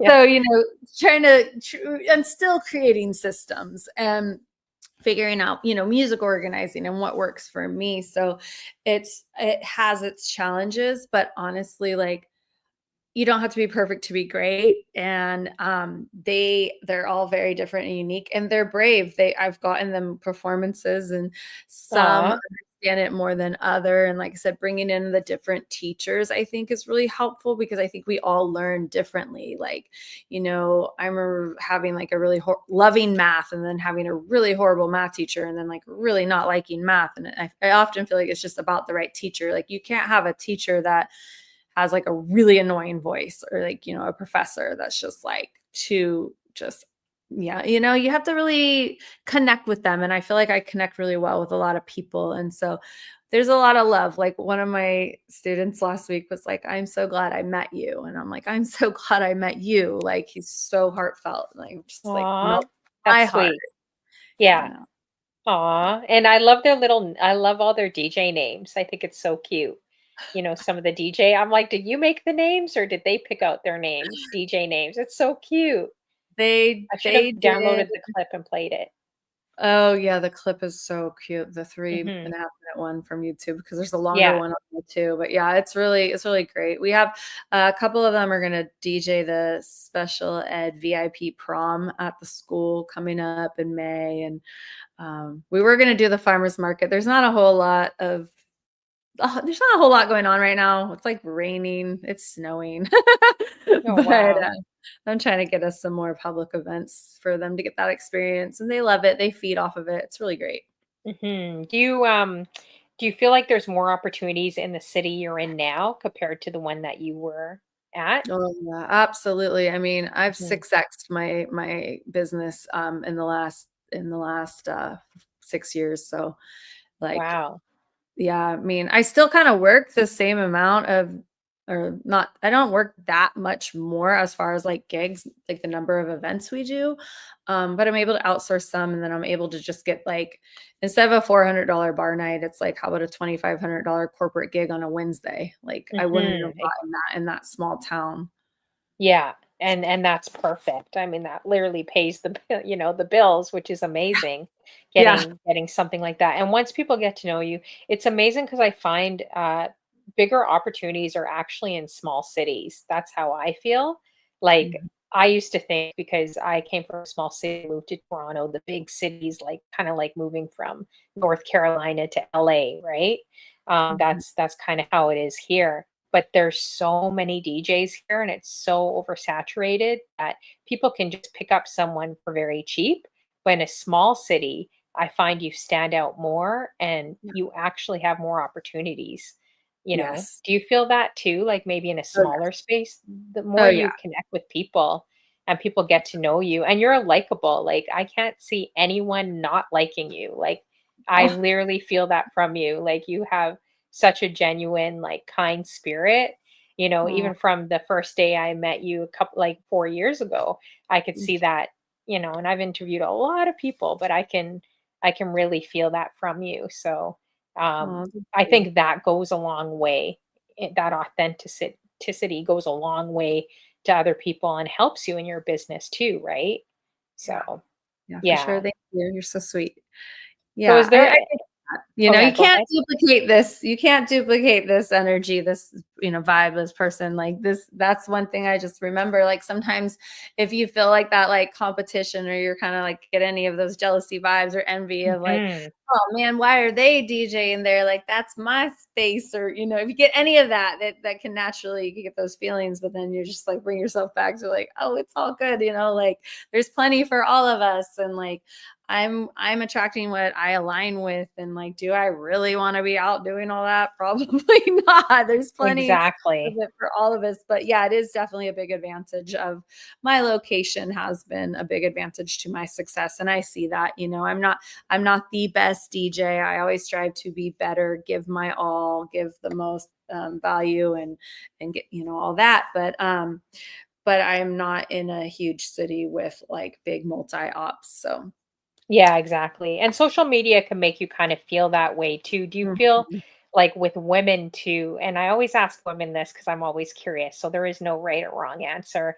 But do you feel like women genuinely actually work together? Or do you feel like sometimes women definitely compete? Like, oh, there's only one spot in the room. So, there is a bit of competition. Or do you feel like women actually do work together in this industry, especially like the female DJs.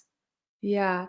Um, from my experience, I see us working together, and I'm even like and nurturing a new friendship right now with a new female DJ that I met this summer.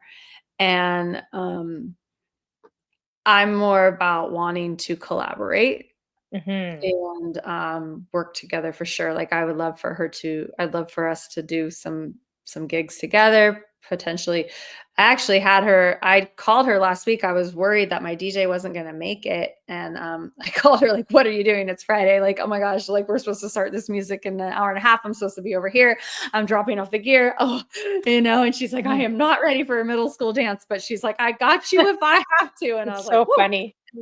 We've only hung out a few times, and she did come help me with a corporate event recently. So like I'm more about the collaborating, but I think in a bigger city it might be different. I think where I live we're very unique compared to, I don't know, maybe New York or something. So Yeah, so true. So I agree with that. I think it's collaboration over competition. And I know social media could kind of pin and you may look at things, those highlight reels. That's not a lot of people's reality, right? But if you yeah. realize only one person, there's only you, like even if someone is like this grand master mixer, there's only one DJ Rundat that's been able to like, work with all these artists and do a podcast show and also be an author and all these beautiful amazing things, right? So and there's enough space for everyone because there's so much room in this world, right? So I Yeah. think when you kind of look at it that way and let go of the striving and let go of just all the things that we're taught that I kind of feel personally are wrong for success, we let go of all those things and just be who we are and we love music, then I think more doors and the right doors will open for you, right? And that's clear in everything you've done in your life. Like you've done a lot, and I hope you see how Well, much work and how much you've actually done, because sometimes you're like, oh, I haven't done enough, and you're on to yeah. the next thing, right? But like really Yep. look at what you've done and write down like, all your accomplishments because you've done a lot. Like, so you should be Thank you. definitely proud. So Thank you I so will much. leave you with that. Okay, I know we got to wrap up here, but I will leave you with two last questions. If there was anything in the world that you could do, no holds bar when it came to DJing or music, working with an artist, working in an arena, whatever that may be, what would Mm. that look like to you if you had nothing holding you back? Hmm. Well, I had a dream. And I wrote it on that big vision board, wall-size post-it note. That one was to DJ for like Tony Robbins and have Pitbull performing. To be a Ooh, part of a big inspirational like convention like that for some big like thought leaders. love it. That was something that I wanted to do that I still would love to do. You That's the should one. pitch it to him. I literally do not see that far from you. Like I can see that happen. I'm so serious right now. Mark this date. Remember this date, this time. Like Yeah, I could see that happening. You should submit something, like find out who their manager, who the yeah, people are, right? For some of these conferences. I know Les Brown and Tony Robbins, all those guys are kind of all together. Like they do a lot of different things. Yeah. Yeah, and they've had different artists, right? Yeah. But you should try to put a pitch together and send it to them. Mhm. Yeah, and let Yeah. me know. Let me know when it happens. So For sure. don't forget the little people with the yellow hats on Of too. course Don't forget not. the little people over here. So if okay, so if it wasn't DJing, and that's actually a really cool answer. You're the first one to answer that question. Like I've never heard that answer from anyone, so that's pretty cool. Um, so on your life bucket list, if you know, and this is kind of a deeper question I usually ask people just to get them thinking about life and what they can do. But say if you had like maybe only a year to live, what would be on your life bucket list? Like what would be on your life bucket list, and what type of legacy would you want to leave behind as well? Mhm. Mhm. I know that's a deep question. Yeah, well, it would probably include um like a world tour and bring my family with me.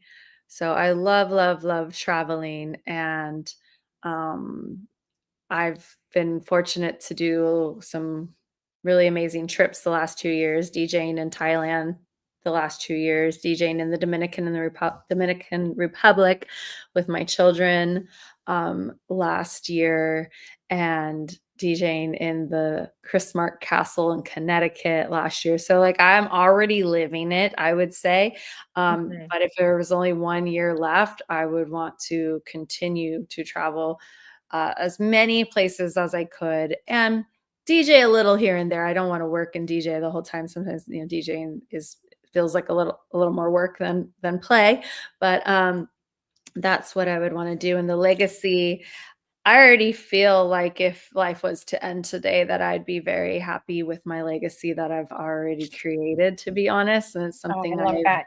thought about. And I've done some deep work in different containers and leadership, transformational leadership work where we do actually put ourselves through an experience where we are writing our eulogy. And Wow. yeah, and I have posted this recently on Facebook, what legacy are you leaving? And for me it's really important to really go for it and be an example of somebody who has a vision, has a dream, has a goal, and takes those chances and takes that action to actually make it happen. And I continue to do this throughout my life. And so my legacy would be, the woman that went for it and created the life that she dreamt of. Love it. Love it. That's so awesome. Yeah, and it's good you're trying different avenues. I love the special needs thing too. I think that's so dope. So awesome. Yeah. So yeah, continue doing that, and see what opens up, like other door. I know so many other big doors, and I'm rooting for you. I hope so many other big doors open for you, and special doors. No, thank Um, yeah. So, but I want to thank you so much for coming on today. I know we were a little bit over.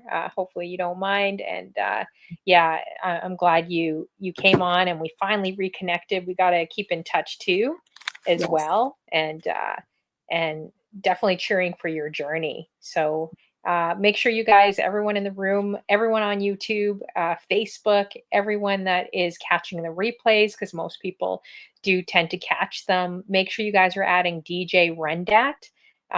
Is there anywhere you want people to direct, like your Instagram? Do you use more, or your website? You could let them know.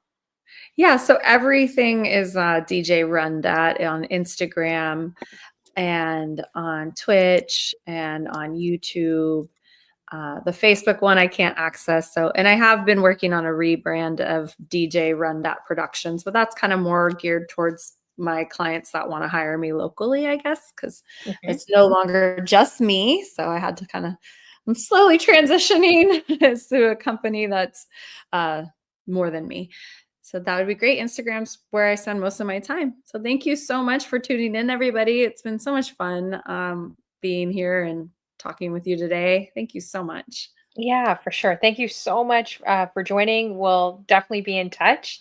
And thank you guys, everyone, for coming through. I'm going to see who we can raid. I know I was going to support someone. They could be on their way out, or I was supposed to be on this other raid train, 12 DJs for 12 hours, but I had this show today. So Mm. there's a lot of female DJs that are also on. I don't know this DJ, but I think they're on DJ Steel 20. So let's see if they're still on and we can raid in. And anytime you're back on Twitch, let me know. Like maybe I could set up a raid or, Oh yeah. something to just raid into you or support that way. Okay, this definitely does Awesome. not look like a female DJ here. He's got a tank top, muscles, and like a silver fox beard. So he's definitely that's definitely not a female DJ. But anyways, we will. Maybe it's a mix of people. There is a lot of female DJs on here for International Women's Month. Okay, so let's raid into guys DJ Steel 20, and we will be 1 minute and raid in. Let's see if this works. I did this before and I actually accidentally did it in their chat instead of, oh, see if I could do this. Is there anything you want to say to anyone out there as well while I'm setting up the raid? Um, I guess a couple things I would say. So at one point you mentioned you envisioned me doing a self-care retreat, and honestly, I am the self-care queen. I think that's really important to take care of yourself, and something I've been on a bit of a fitness journey the last few years, and it's not the easiest for me to be consistently physical.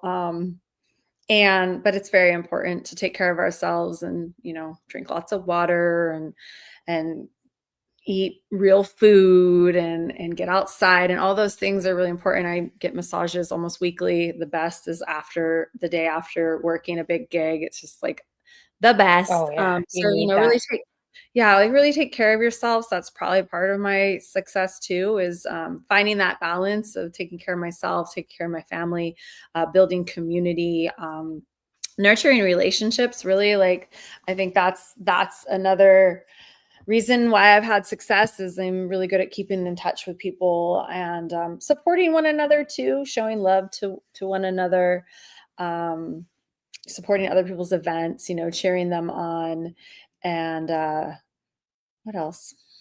Do I you think ground? Do you do grounding? I kind of heard of that recently. I was like, oh, I I think didn't even about know. it.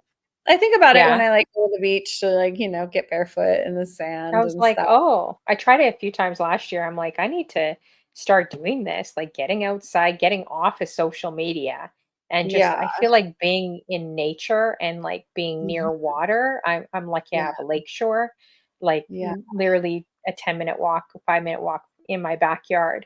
So, and it runs all along the city, so you could go biking, and I go there all the time because it's good to Yeah. be in nature, right? Yes, absolutely. And like, it's a crazy world we're living in. And Hmm. I think it's mental health is another thing. And I think it's, being able to control our thoughts is powerful. And, like, if you're spinning out, like having a hard time, because we all do, Hmm. get out of your mind and into your body. That's my advice. Like, go for a walk, go ride a bike, like, go to a yoga class. Like, I've been loving Pilates. And in Pilates, and similar to yoga, where the instructor is guiding you through every step and your breath. And, I leave there feeling pretty fucking high. Like, like, I'm like, whoa, like, I sometimes I even cry. I mean, like, like, it's just like, you love yourself up, because we need to be doing that to be the best for not only ourselves, our family, but for our clients too. Yes. And yeah, sometimes life happens. Like, to be honest, the day my mom died, I went and DJ'd that night. I wasn't sure if I Wow. was going to do it. but I Mm. knew how powerful music was, and it wasn't going to just sit home and cry or go, it was only 4 blocks down the street and it was like an hour set. And it was just like, okay, I think I'd rather do that. And that's what she would have loved too. And so times like that, where you have some personal life things happening and you're booked, or you have an important event, and you're not really feeling it. Like for me, Mhm. I have a joke, I have a mantra. It's I am Beyonce, and I flip the Beyonce switch, and I am Beyonce, and I will show up. And even if you have to fake it a little bit, like you'll get lost in the music and feel the energy of the crowd. And, it's super healing. And so those are some of my final words. Love up yourself, take care of yourself, nurture your relationships, build community, get outside, get out of your head if you're getting too out there. Yeah, so true. No, that's such great advice for everyone, right? Everyone can use that advice. All right, so I'm going to start this raid. DJ Steel 20 guys. Check it out. They're doing 12 hours for 12 DJs raid train today. So you guys could definitely check it out. And I know there's a bunch of females on this raid train too.